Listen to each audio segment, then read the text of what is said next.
আসসালামু আলাইকুম রহমতুল্লাহি বারকাতু। প্রিয় শ্রোতা ভাইরা, আশা করি সবাই ভালো আছেন।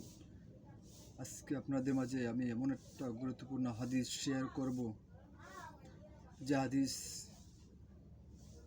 শুনে নিজে আমল করব এবং অপর মুসলমান ভাইকে শেয়ার করে শোনার সুযোগ করে দেব।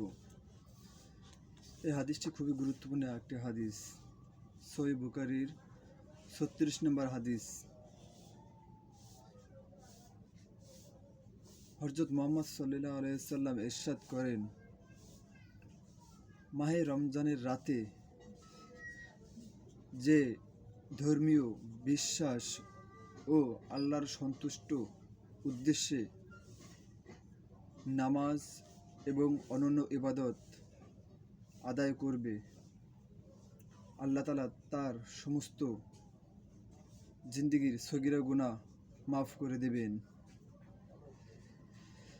এই হাদিসটি নিজে তো শুনলাম এবং অপর মুসলমান ভাইকে শেয়ার করে শোনার সুযোগ করে দেব ইনশাআল্লাহ।